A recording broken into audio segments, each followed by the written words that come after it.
तो सबसे पहले हम लिखेंगे मीन।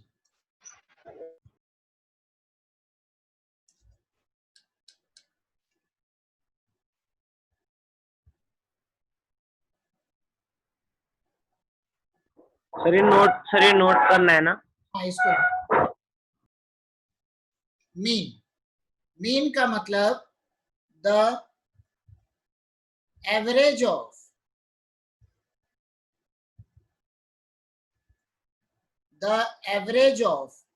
given observations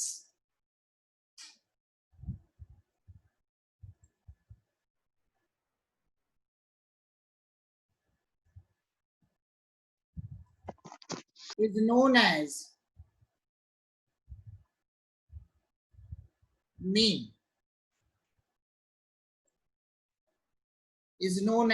mean, ठीक है।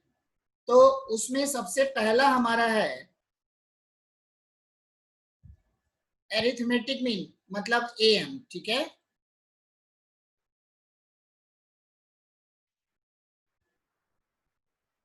Arithmetic mean means AM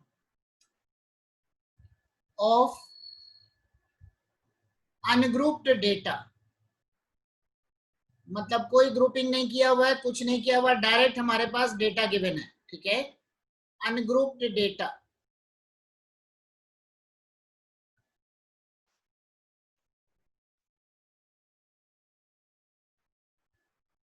arithmetic mean of ungrouped data. तो late x1 x2 up to xn, x1 x2 xn be the given data और given observations, जो भी समझ लो।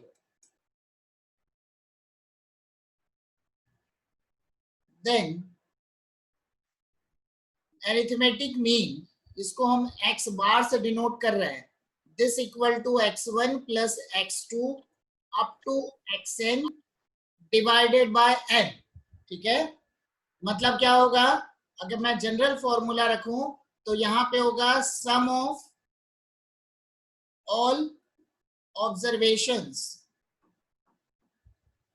सम of all observations divided by total number of observations.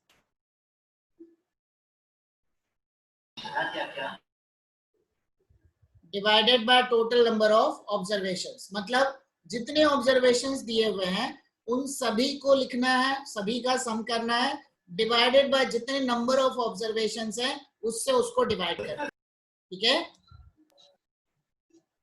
Yes sir. Next हमारे पास second है, second number arithmetic mean of ungrouped. इसमें क्या था, ये सब अलग अलग थे, x1 से लेकर xn तक सिंपल वैल्यूज दी हुई थी। बट अगर हमारे पास फ्रीक्वेंसीज भी है उनकी, मतलब क्या है कि कोई वैल्यू 2 बार रिपीट हो गया, कोई वैल्यू 3 बार रिपीट हो गया, जैसा हम फ्रीक्वेंसी डिस्ट्रीब्यूशन टेबल जो हम बनाते थे, अगर हमारे पास अनग्रुप्ड फ्रीक्वेंसी डिस्ट्रीब्यूशन टेबल है, ungrouped frequency distribution table,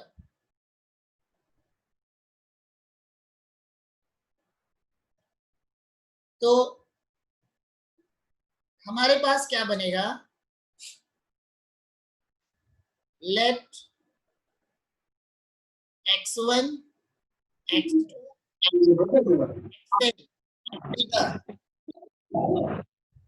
given observations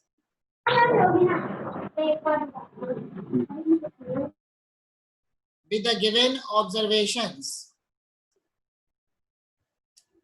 and f1 f2 up to fn be their corresponding frequencies ठीक है, मतलब x1 की फ्रीक्वेंसी है f1, x2 की फ्रीक्वेंसी है f2, xn की फ्रीक्वेंसी है fn। ठीक है, xn की फ्रीक्वेंसी है fn, देन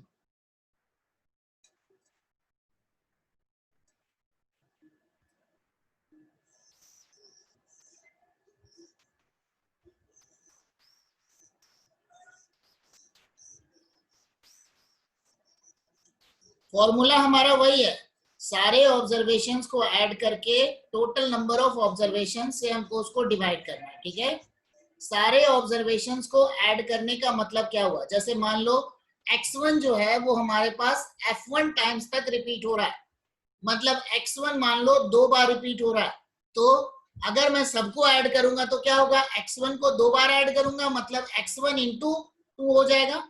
ठीक है, x1 इंटू 2 हो जाएगा, मतलब फॉर्मूला क्या बना, arithmetic mean x bar equal to x1 f1 x2 f2 up to xn fn divided by total number of observations, मतलब जितनी टोटल फ्रीक्वेंसी है वही हो गई टोटल नंबर ऑफ ऑब्जर्वेशंस, तो बन गया f1 plus f2 up to fn, मतलब हमारा फॉर्मूला हो गया। अब इसको मैं सिग्मा का फॉर्म दे रहा हूं, सिग्मा का मतलब होता है समेशन, तो ये हमारा बनेगा arithmetic mean x bar equal to sigma xi fi divided by sigma fi, I equal to 1 to n, I equal to 1 to n। मतलब सिग्मा का मतलब होता है, सिग्मा का मतलब हुआ, इसको हम सिग्मा कहते हैं, इसका मतलब होता है समेशन, मतलब sum of the numbers obtained by putting the value of I। पहला क्या बना, x1 f1, फिर दूसरा बनेगा x2 f2, देख लो इसमें यही है, पहले I इक्वल टू 1 रखूंगा तो क्या बनेगा, first term x1 f1, I equal to 2 रखूंगा बनेगा x2 f2, I equal to 3 रखूंगा x3 f3, लास्ट वाली वैल्यू मैंने रखा I इक्वल टू 1, वो बन गया xn fn। उसी तरीके से f1 plus f2 up to fn, तो ये हो गया हमारा सिग्मा नोटेशन का मतलब, एंड ये हमारा फॉर्मूला बन गया अरिथमेटिक मीन का। अरिथमेटिक मीन का फॉर्मूला हो गया x bar equal to sigma xi fi divided by sigma fi। कई जगह सिग्मा fi को कैपिटल N के फॉर्मेट में भी रखा जाता है। ठीक है, कई जगह सिग्मा fi को कैपिटल N के फॉर्म में भी रखा जाता है। ठीक है,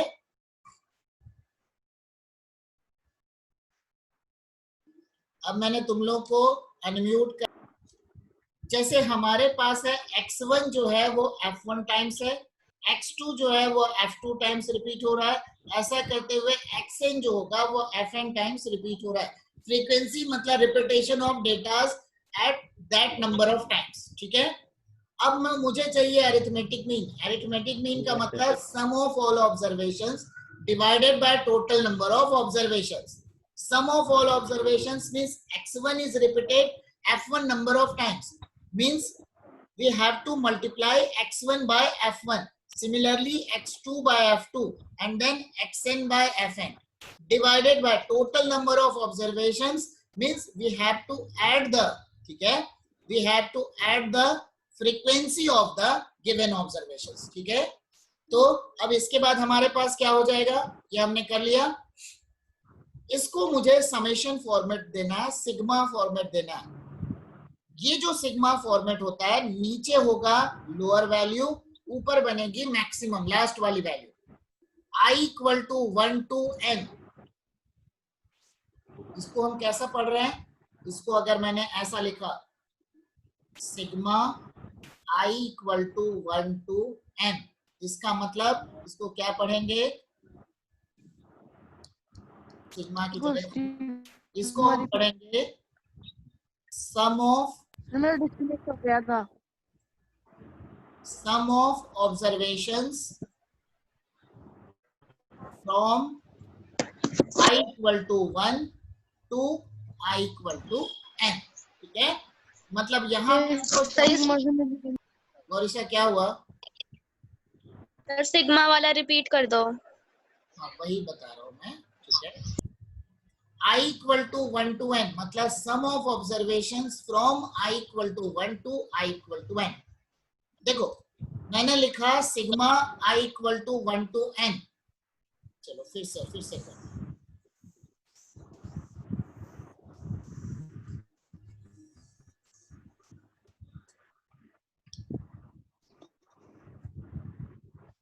अगर मैंने लिखा sigma x i equal to 1 to n, मैं सिर्फ एग्जांपल देके बता रहा हूं, इसका मतलब क्या होगा? i इक्वल टू 1 बना x1, फिर रखेंगे i इक्वल टू 2 बना x2, i इक्वल टू 3 बना x3, और सिग्मा है मतलब इनके बीच में प्लस का साइन आएगा। और ऐसा करते हुए कहां तक जाएंगे? Last term is i equal to n मतलब x1 plus x2 plus x3 up to xn। Sigma xi का मतलब हो गया तो समझ आ x1 plus x2 plus x3 up to xn। अगर मान लो मैं रख रहा हूं sigma fi i equal to 1 to n, इसका मतलब क्या हो गया? पहले रखा f1, फिर i equal to 2,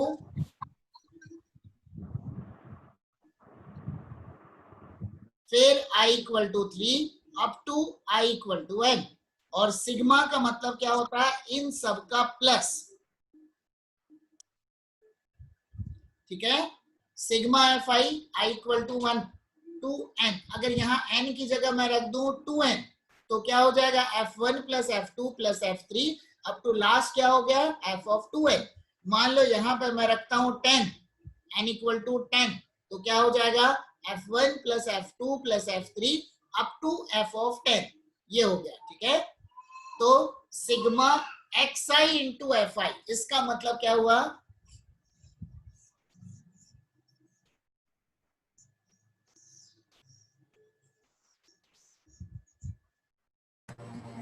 sigma xi into f i, मैंने रखा i equal to 1 to n। इसका मतलब क्या है? पहले मैं रखूंगा i इक्वल टू 1, फिर रखूंगा i इक्वल टू 2, फिर उसी तरीके से रखूंगा i इक्वल टू n। और उसके बाद क्या है? इन सारे ऑब्जर्वेशंस के बीच में मुझे प्लस का साइन लगाना। ठीक है, सिग्मा का मतलब प्लस करना, और i का वेरिएशन का मतलब एक बार i equal to 1, i equal to 2, i equal to 3, जो हमारी लास्ट वाली वैल्यू दी हुई है वहां तक के टर्म्स तक का सम, ये होता है सिग्मा। ठीक है, अब तो किसी को कंफ्यूजन नहीं है ना? आ गई बात समझ में? क्या और कंफ्यूजन है? No sir. हो गई सर, क्लियर। ठीक है, चलो, तो ये हमारा कंसेप्ट हो गया मीन का। ठीक है, नेक्स्ट हमारे पास टर्म जो आ रहा है वो है इसका मीडियन। एग्जांपल देना। क्या हुआ चित्रेश? इसका एक एग्जांपल बताना सर। तो बेटा अभी यस सर, एग्जांपल बता। दो डेफिनेशन और है, उसके बाद हम सबके एग्जांपल ही करेंगे। एग्जांपल में कोई कमी नहीं आएगी। जब तक बातें क्लियर नहीं होती तब तक मैं आगे नहीं बढ़ता हूँ। ठीक है, बट दो डेफिनेशन और है, मीडियन और मोड, वो लिखवा दे रहा हूँ, फिर सबके एग्जांपल एक साथ हम करते जाएंगे। ठीक है, तो नेक्स्ट हमारा है मीडियन। मीडियन का मतलब क्या हो गया? जितने ऑब्जर्वेशंस हमारे पास दिए हुए हैं उन सारे ऑब्जर्वेशंस को असेंडिंग या डिसेंडिंग फॉर्म में कन्वर्ट करने के बाद में जो मिडिल वाली वैल्यू होगी वो कहलाती है मीडियन। ठीक है, means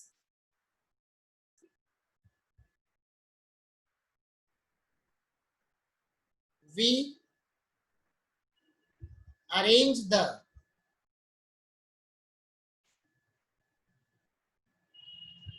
given observations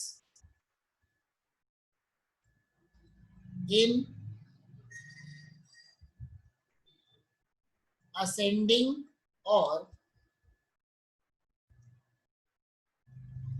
descending form in ascending or descending form. We arrange the given observations in ascending or descending form. Then the middle value of those observations,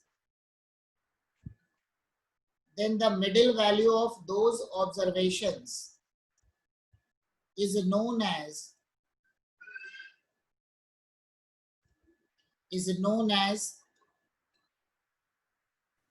median of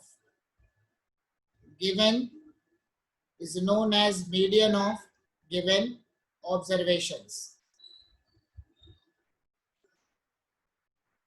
मान लो हमारे पास दिया हुआ है 1 2 3 4 5, ठीक है, मैं यही सीरियल ऑर्डर मान ले रहा हूं, तो इसका मीडियन क्या रहेगा? ये मिडिल वाली वैल्यू, मीडियन मतलब मिडिल वाली वैल्यू, ठीक है, मीडियन मतलब मिडिल वाली वैल्यू।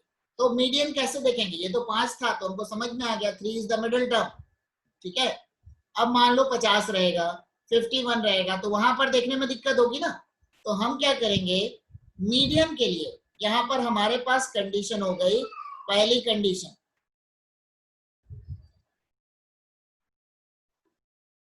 when n का मतलब नंबर ऑफ ऑब्जर्वेशंस, n का मतलब number of observations is odd, ठीक है, number of observations is odd, then median equal to n plus 1 by 2th observation, मतलब 5 plus 1 by 2 कितना बना? थर्ड टर्म बन गया। Then third term is the median of the given observations, ठीक है। Second condition, when n is even number, ठीक है, when n is even number, मान लो इसी को मैंने 6 तक कर दिया, तो क्या हो जाएगा? ये मिडिल में हमारे पास 2 वैल्यू आ गई, मतलब third and fourth term are the middle, ठीक है, थर्ड एंड फोर्थ टर्म। तो जो थर्ड और फोर्थ टर्म जो हमारे पास आएगा, इन दोनों का मीन, ठीक है, when n is even number, तो इसका ऐसे होगा ना, 4 और 3 को प्लस करके 2 से डिवाइड कर देंगे। हाँ बिल्कुल बिल्कुल बिल्कुल वही हो जाएगा। मीन का मतलब दोनों को ऐड करके डिवाइड करना, ठीक है, मिडिल वाली value. when n is even number, then median equal to n by 2th observation plus 6 by 2 third हो गया। फिर दूसरा क्या बनेगा? n plus 2 by 2th, मतलब 6 plus 2 by 2 क्या हो गया? फोर्थ टर्म हो गया, ऑब्जर्वेशन डिवाइडेड बाय 2, ठीक है, बात समझ में? एग्जाम्पल में आ रहा हूं सब में, वैसे तुम अपने दिमाग में यही एग्जाम्पल ले लो ना, 1 2 3 4 5 6, ठीक है, 1 2 3 4 5 6, मतलब अगर मैंने 5 तक रखा, इसको नहीं रखा, तो क्या हो गया? डायरेक्टली मिडिल वाली वैल्यू क्या आ गई? थर्ड, 3 आ गया, तो 3 इज द मीडियन ऑफ 1 2 3 4 5, ठीक है। अगर मान लो मैंने 6 तक लेके चला गया, तो क्या हो जाएगा? 6 by 2 मतलब third term plus 6 plus 2 by 2 मतलब फोर्थ टर्म। इन दोनों थर्ड एंड फोर्थ जो हमारे पास ऑब्जर्वेशन है, इन दोनों को सम करके 2 से डिवाइड कर देंगे, वो हो गया मीडियन ऑफ गिवन ऑब्जर्वेशंस, ठीक है। बात समझ में आ रही है? जो मिडिल वाली वैल्यू होगी वही कहलाता है मीडियन, ठीक है। किसी को कुछ कंफ्यूजन तो नहीं है? बहुत सिंपल है, बस कंसेप्ट दिमाग में रखना है, ठीक है। एंड हमारा सबसे लास्ट डेफिनेशन होगा, वो होगा, सेकंड वाला, हाँ बोलो, सर एक बार रिपीट करना, median equal to n/2 OBF plus n+2/2। ठीक है, 1 मिनट रुक जाओ।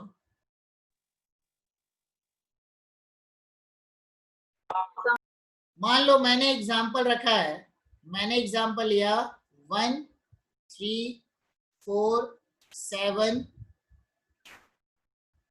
5 8, कितने हो गए? 6 हो गए ना। ये हमारे पास एग्जाम्पल दिया। फाइंड द मीडियन सर आपकी साउंड इको कर रही है। तो यस सर। Yes sir. अब मैं कैसे इसको ठीक करूं मुझे नहीं मालूम, है ना। सर किसी दूसरे पर्सन के साथ से आपकी सेम साउंड आ रही है। तो मेरे ख्याल में आपकी साउंड 2 बार रिपीट हो रही है। रुको रुको रुको, मैं एक काम कर रहा हूँ, मैं सबको म्यूट कर दे रहा हूँ, किसी और की साउंड इसमें कवर हो जा रही है, कैप्चर हो रही है, इसलिए ऐसा हो रहा होगा। ठीक है, तो मैं सबको म्यूट कर दे रहा हूँ। तो तुम लोग को मेरे ख्याल में अगर डिस्टरबेंस होगा तो मुझे एक बार मैसेज करना। सभी अभी म्यूट ही हैं। मैं सबको अभी म्यूट कर रहा हूँ, कई थे जो अनम्यूट थे। अब मुझे जरा मैसेज करके बताओ, अभी भी डिस्टर्ब हो रहा है क्या? मैसेज करो, कोई भी स्टूडेंट, अगर उनको रिपीटेशन लग रहा है तो मैसेज करो। ठीक है, देखो अभी अभी अपने आप डिस्टरबेंस खत्म हो गया। वही मैं बोल रहा था ना, एक्चुअली क्या है, किसी का हो रहा होगा, किसी के माइक की वजह से आवाज इसमें कैप्चर हो जा रहा होगा, इसलिए दिक्कत हो रहा होगा। ठीक है, या ये भी हो सकता है कि कोई घर में 2 मोबाइल लेके बैठ गया हो, दोनों में मेरे लिंक को ऑन कर लिया हो, ऐसे भी पॉसिबिलिटी हो जाती है। चलो, तो फाइंड द मीडियन ऑफ 1 2 3 4 7 5 8।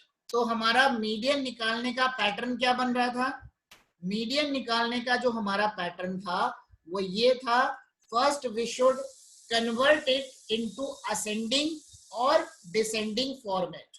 ठीक है, first we should convert it into ascending और डिसेंडिंग फॉर्मेट। ठीक है, तो असेंडिंग और डिसेंडिंग फॉर्मेट में पहले इसको असेंडिंग, या तो असेंडिंग कर लो या डिसेंडिंग कर लो, मीडियन पे फर्क नहीं पड़ेगा। तो ये हो गया 1 3 4 5 7 8। ठीक है, तो यहां पर टोटल ऑब्जर्वेशन n की जगह क्या हो गया? 6 हो गया, n इक्वल टू 6 हो गया।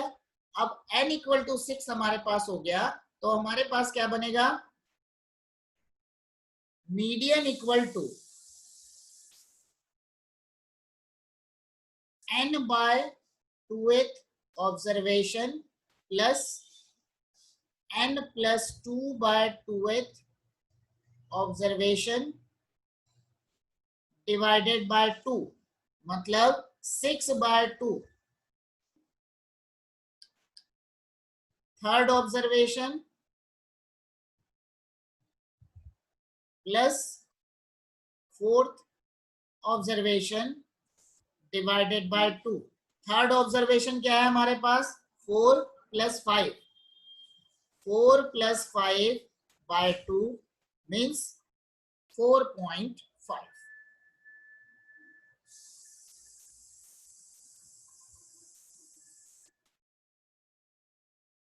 ठीक है चित्रेश, तूने पहले 5.5 आंसर दे दिया था।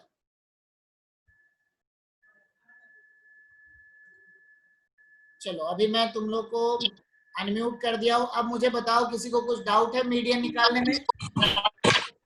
इसमें तो सीधा ही हो जाएगा ना सर। हाँ, अरे तो बेटा ये छोटी वैल्यूज है ना, तुम्हारे पास नंबर्स बड़े बड़े रहेंगे तो कैलकुलेशन तुम्हारा वहां पे बढ़ जाएगा, समझे? बाकी आसान ही है, मैं तो बोल रहा हूँ आसान है। तुम लोग भी इस चीज को मान लो आसान है तो ज्यादा इजी पड़ेगा। मतलब तुम्हारे पास वैल्यू कैसी रहेगी? 150 160 145 147, तो वहां पे उसको करने में हमको थोड़ा सा दिक्कत जाता है उसमें, बट पैटर्न हमारा यही कहता है। ठीक है, ठीक है, हो गया।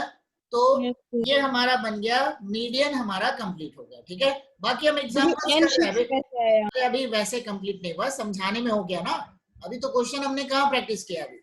ठीक है, चलो अभी मैं सिर्फ जो डेफिनेशन है मैं डेफिनेशन एक्सप्लेन कर रहा हूँ। अभी हम प्रॉब्लम्स, अभी हमने तुम्हारे बुक के प्रॉब्लम्स को स्टार्ट नहीं किया है। ठीक है, चलो अभी मैं आ रहा हूं नेक्स्ट मोड में। ठीक है, लास्ट जो हमारा, बस यही हमारा लास्ट टॉपिक है स्टैटिस्टिक्स का। ठीक है, तो नेक्स्ट है हमारा मोड। मोड जो है मीडियन से भी आसान है, मतलब जिस ऑब्जर्वेशन मैक्सिमम फ्रीक्वेंसी वाला। हाँ बोलो मोहित, क्या हो गया? Max maximum frequency. अरे बेटा आवाज नहीं आ रही है, सर पहले मोहित बोल। सर जिसके पास मैक्सिमम फ्रीक्वेंसी हो उसे mode. Yes sir, maximum frequency. बिल्कुल बिल्कुल बिल्कुल सही बात है। मोड का मतलब the observation,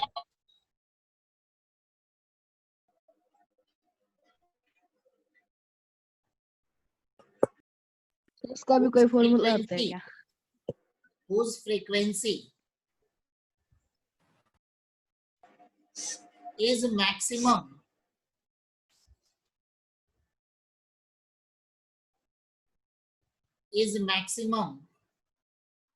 is known as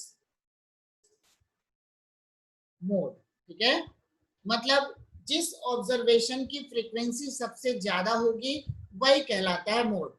तो ये तो आसानी से हम देख के बता सर सकते इसका हैं। भी फॉर्मूला होता है क्या? क्या चित्रेश, क्या सर बोल रहे इसका हो? भी फॉर्मूला होता है? इसका फॉर्मूले और मिले का क्या है यार, इसको तो डायरेक्ट तुम टेबल में देख लो ना कौन सा मोड बन रहा है। इसके फॉर्मूले पे बेस्ड जो चीजें हैं वो 10th क्लास में। ठीक है, उसमें मॉडल क्लास देखना पड़ता है, फॉर्मूला निकालना पड़ता है, कई चीजें हैं, बट तुम्हारे स्टैंडर्ड में नहीं है। तो तुम्हारे स्टैंडर्ड में नहीं है तो आराम से टेंशन फ्री रहो, 10th में जब जाओगे तो 10th में पढ़ना है ना।